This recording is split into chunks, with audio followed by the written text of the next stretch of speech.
더 나은 미래를 위해 오늘의 정책을 고민하는 시간입니다. 김기식의 정책 이야기, 식스센스 김기식 더미래연구 소장님 나와 계십니다. 안녕하세요. 예, 안녕하세요.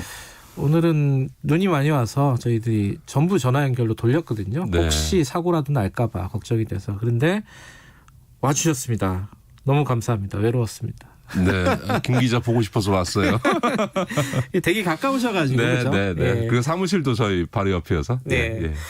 자, 오늘 아까 저희들이 정의당의 김종철 대표를 잠깐 연결을 해가지고 네, 네, 네. 지금 법안 중대재해기업처벌법 어떻게 여야 협의가 진행되고 있는지 좀 알아봤는데 이게 지금 뭔가 합의는 되고 있는 것 같은데 네, 네. 뭐는 빼겠다. 뭐는 유예하겠다. 네, 네, 네. 또 뭐는 또 안 된다. 네. 뭐는 약화시킨다. 이런 얘기만 계속 나오고 있는 것 같아요. 지금 네. 어때요? 지금 이제 거의 이제 뭐 1월 8일 날 내일 모레 내일, 이제 예. 내일 처리하겠다고 해서 이제 막바지 상황인 것 같은데 뭐 물론 아직도 재개에 반대가 있습니다만 네. 사실은 많은 이제 중대재해 산재라고 하는 게 비용을 절감하기 위해서 인력과 장비를 제대로 투입하지 않은 상태에서 노동 인력을 쓰다 보니까 사고가 나는 거니까 결국은 이 그 안전 조치를 제대로 안 해서 얻을 수 있는 경제적 이익보다 그것을 제대로 안 했을 때 받게 되는 어떤 벌금이라든가 형사처벌의 강도가 세야만 네.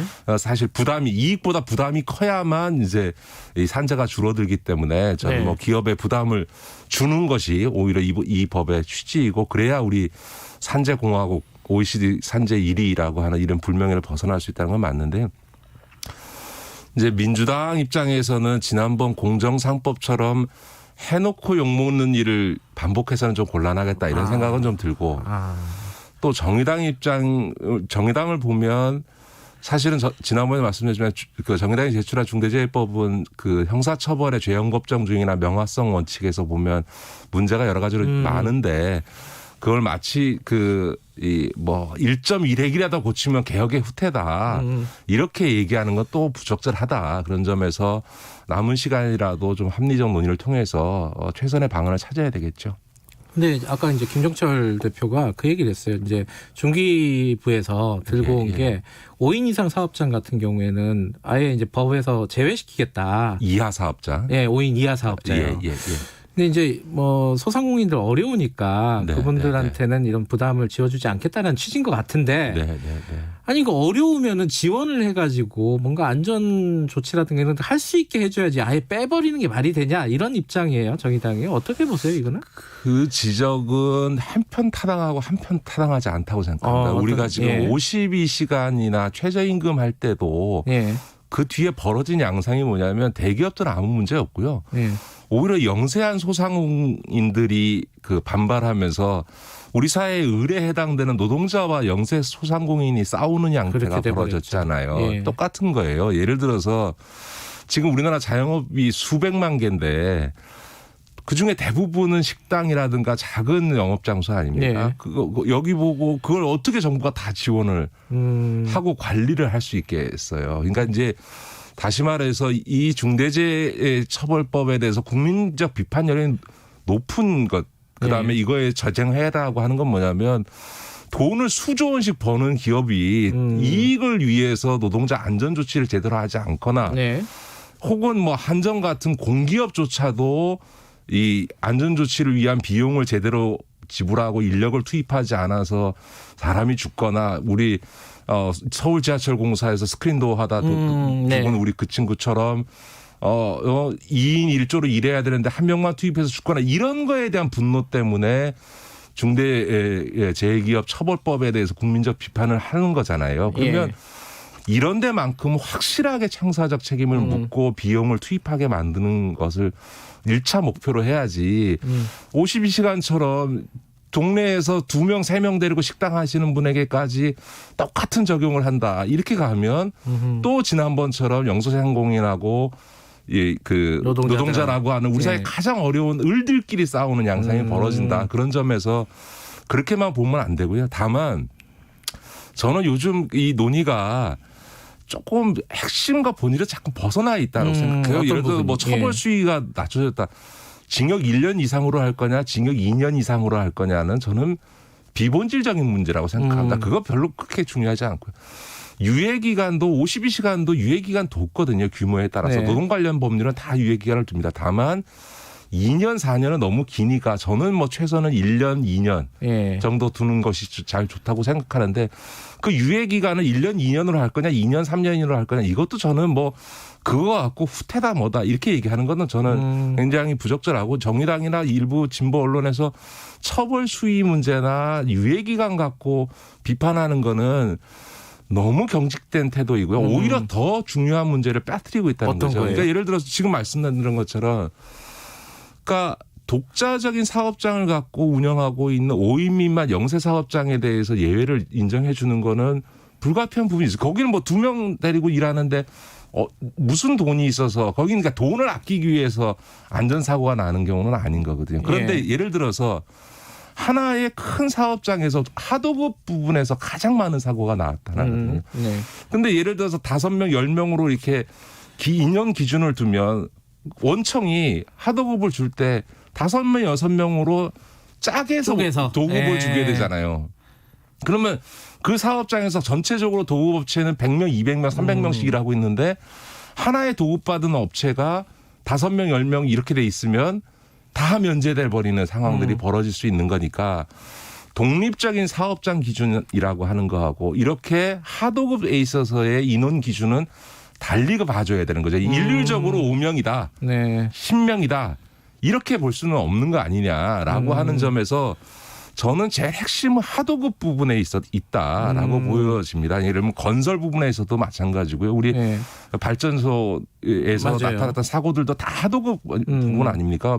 안전 업무에 하도급하는. 그래서 하도급 부분에 1차적 책임을 묻고 핵심은 뭐냐면 처벌 수위나 이런 유예기한 문제가 아니고 원청이나 발주처의 책임을 어떻게 물을 거냐라고 하는 문제거든요. 공기 단축하라고 하는 거 해서 사고 나는 거에 대해서 어떻게 할 거냐. 그다음에 제대로 그 안전을 문제와 관련해서 도급을 주면서 비용을 주지 않아서 비용이 모자라서 사실은 도급받은 업체가 제대로 인력을 투입 안 해서 생기는 문제가 없도록 제대로 하도급법상에 보장되어 있는 제대로 비용을 지불하게 원청이 하도록 만든다든지 이런 것들이 저는 중요한 문제인 것 같고요.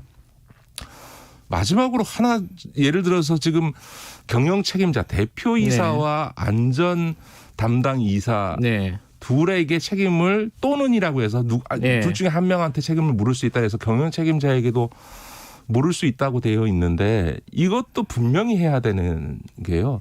이 잘못하면 대표이사 경영 책임자는 다 빠져나가고 모든 회사가 안전 담당 이사도 가지고 이 사람한테 다 뒤집어 씌워서 이 사람만 처벌받는 그리고 나중에 퇴직하고 나면 뒷돈으로 먹여 살려줄게 이렇게 될 가능성이 있다. 안전 담당이 아니라 처벌 담당 이사가 되겠네요. 자, 그런데 예를 들면 안전 담당 이사를 한다 한들 안전 담당 이사는 있는 시스템이 제대로 돌아가고 있는지 운영은 제대로 되고 있는지를 점검할 의무는 그 책임은 있겠지만 기본적으로 안전 문제는 충분한 인력을 투입하고 장비를 설치해야 되는 거잖아요. 그거 다 비용 문제인데 그걸 누가 결정합니까?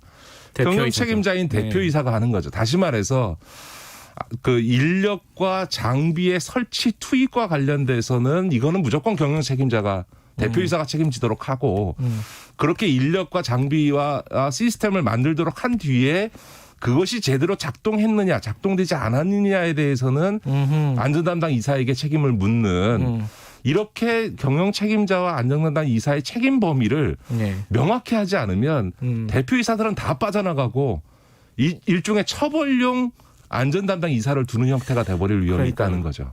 감옥 가도 될 사람을 뽑게 되는 이상한 상황이 될 수도 있겠네요. 그렇죠. 이건 좀 극단적인 상황이겠지만 충분히 빠져나갈 수 있는 여진이 있다. 지금 상황에서는 이런 말씀이시네요. 예, 그 다음에 이제 안전 조치 의무를 이제 아마 이번에 법에서는 이제 지난번 제가 지적했던 것처럼 구체적으로 나열을 할 것 같은데 이것도 아주 명료하게 하지 않고 해석 여지를 많이 남기게 되면 우리 법원이 지금 제도도 문제지만 법원이 산재 사고에 대해서는 산업 현장에서 그런 사고 날 수 있지 하면서 굉장히 미온적으로 처벌하고 있거든요. 그렇기 때문에 지금 정말 조문을 잘 만들어야 되는 게 기업이 해야 되는 안전조치 의무의 어떤 사항에 대해서 아주 명료하게 정리를 해서 네. 해석상의 문제의 여지를 많이 줄여야 법원으로 막상 기소돼서 넘어갔는데 무죄가 나거나 혹은 봐주는 이런 일이 반복되지 않을 수 있다. 저는 지금 이런 문제들이 오히려 지금 이 법 논의에서 네. 훨씬 중요한 문제라고 생각하는데 지금 시간에 쫓기면서 논의를 하고 있고 또 하나는 자꾸 그 무슨 처벌의 수위나 유예기간 같은 문제가 부각되면서 오히려 정작 제대로 논의돼야 될 부분은 논의가 안 되고 있는 거 아닌가, 제대로 안 되고 있는 거 아닌가 이런 걱정이 있습니다. 그 대표이사의 책임 문제라든가 원청 발주처의 책임 문제 이런 부분들이 본질적인데 네. 그 부분들이 간과되고 오히려 지엽적인 논란들만 계속되고 있다 이런 말씀이신가요? 예. 지적들은 되는데 그것만큼의 비중 있게는 안 되는 것 같아서 좀 걱정인 거죠. 알겠습니다. 뭐 내일 통과시킨다고 하는데 이런 논의까지 오늘 좀 진행이 될 수 있을지 좀 지켜봐야겠네요. 이 얘기도 좀 간단하게나마 좀 여쭤봐야 될 것 같습니다. 아동학대 문제, 좀 정인이 사건이라고 이게 언론에서 많이 부르는 사건인데, 저희들도 그 얘기를 많이 했는데 얘기할 때마다 좀 답답해요. 이런 사건 벌어지면은 똑같은 논란들이 반복되고 대책들 나오는데 좀 있으면 또 같은 사건이 벌어지고 이거 어떻게 해야 되는 겁니까? 맞습니다. 2013년도에 울산에서 아주 참혹한 사건이 있었죠. 아이가 학대 폭력에서 사망한 사건 뒤에 종합적인 조사와 대책이 발표된 적이 있고요. 네. 그 뒤로 거의 몇 년 주기로 계속 이런 일이 발생하고 종합대책이 발표되는데 하나도 바뀌고 있지 않습니다. 그러니까 이거는 기본적으로 제도 그 사이에 제도와 시스템은 많이 개선해 왔거든요. 그런데도 불구하고 왜 이렇게 반복되는 저는 근본적인 문제들이 있다 우리 사회에. 첫 번째는 이 사회 문화적인 또 혹은 사회 인식상의 문제가 있는 거죠. 아이는 독립적인 인격체로 인정하지 않고 부모의 소유물처럼 생각하는 것도 있고요. 두 번째로는 우리는 친권이라 그러잖아요. 부모의. 서양에서는 부모에게는 아이를 보호할 책임과 의무만 있지 부모의 권리라는 개념은 없습니다. 그런데 우리는 오히려 부모가 자식에 대해서 권리만 강조되지 부모의 책임과 의무에 대해서는 그런 게 없고요. 가장 중요하게는요. 우리 사회는 아이는 친부모 밑에서 양육되고 성장돼야 된다라는 이른바 정상가족 이데올로기가 작동하고 있습니다. 그런데 신문이나 언론에 이런 방송이 나는 데는 이런 아동폭력 사건이 발생하면 양부모, 입양한 부모거나 혹은 계모, 계부 케이스가 주로 부각이 됩니다만 실제로 아동폭력 사건의 90%는 친부모가 하고요. 사망 사건의 경우에도 3분의 2는 친부모가 자녀를 폭행해서 사망에 이르게 합니다. 비율로 보면 당연히 이제 친부모가 많으니까요, 그렇죠? 그렇기 때문에 마치 친부모 밑에 있으면 안전하고, 소위 양부모나 계부모 밑에 있으면 불안한 것이 아니거든요. 그러니까 그런 점에서 보면 피는 물보다 진하다고 하지만 어떨 때는 피가 세상에서 가장 잔혹할 수 있습니다. 자기 소유물처럼 취급하기 때문이거든요. 그런 점에서 보면 이런 친부모 밑에서 아이가 양육돼야 된다는 것 때문에 이 업무를 아동학대 업무를 담당하는 경찰관도 공무원도 어쨌든 간에 부모 밑으로 원부모 밑으로 애를 복귀시키는 것을 가장 큰 목표로 생각을 하는 거죠. 그러다 보니까 그리고 아이는 부모가 조금 이렇게 훈육 차원에서 뭘 할 수 있다. 이런 인식이 있다 보니까 소극적 대처를 하니까 제도와 시스템은 굉장히 많이 발전을 해왔습니다. 그런데 작동하지 않는 거죠. 본질적으로 기본적인 인식 자체가 좀 바뀌어야 되는데 그럼 그 부분은 어떻게 하면 바꿀 수 있을까요? 그러면 이제 저는 기본적으로 우리가 잘못 알고 있는 거는요. 폭력은 거의 반복됩니다. 집안에서 부인 때리는 남편은 거의 습관처럼 때리고요.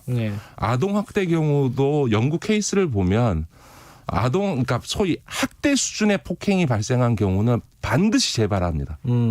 그렇기 때문에 아동학대 폭력이 확인되는 순간은 원부모 가정에게 다시 보낸다는 거는 아이에게는 지옥으로 보내는 거하고 똑같습니다. 그렇기 때문에 이제 아동학대가 확인되는 순간 친권을 박탈하고 부모로부터 아이를 분리해내야 됩니다. 그러지 않고 아이를 부모에게 돌려보내는 순간 반드시 폭력은 다시 재발한다. 이런 확고한 인식이 필요하고요. 근데 애를 그러면 분리할 때 경찰이나 아동보호 전문기관 현장 실무자들의 어려움이 애를 분리해 온다 한들 부모로부터 애를 둘 곳이 없다. 그렇죠. 지금 전국에 쉼터가 한 67개밖에 없거든요. 애를 둘 데도 없고 그래 몇 달 뒀다 한들 앞으로 애가 성장해야 될 10년 동안 얘를 어떻게 할 거냐 해서 그렇다고 애를 보육원에 옛날식으로 하면 고아원에 보낼 수도 없고 자 그러니까 이 부모로부터 아이를 아동폭력이 발생하면 분리해야 되는데 이 분리된 아이들을 보호할 수 있는 시설과 기관이 충분해야 되는 것이 있고요. 두 번째로 우리 사회의 입양 문화입니다.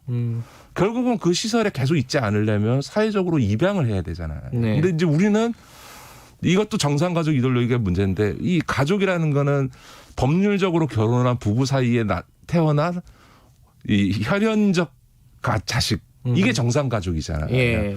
그러다 보니까 입양 문제에 대해서 외국에 비해서 훨씬 소극적이거든요. 그러니까 예. 결국은 입양이 활성화되어졌고 이 입양 가정을 비정상 가정으로 보지 않는 사회적 인식이 확립되어야만 아동폭력을 방하고 있는 아이를 친부모로부터 분리해서 시설이나 이런 입양 가정 하에서 사랑하는 부모의 보호 아래 성장할 수 있도록 해주는 것이 가장 근본적인 거죠. 오늘 두 가지 얘기가 좀 맥이 통하는 게 있네요. 좀 본질적인 문제에 집중을 해야 된다라는 네. 말씀이신 거고. 자, 오늘 눈 오는데 여기까지 와주셔서 감사합니다. 고맙습니다. 네, 고맙습니다. 김기식 더미래연구소장이었습니다. 지금 시각은 8시 47분입니다. 이 시각 교통정보입니다.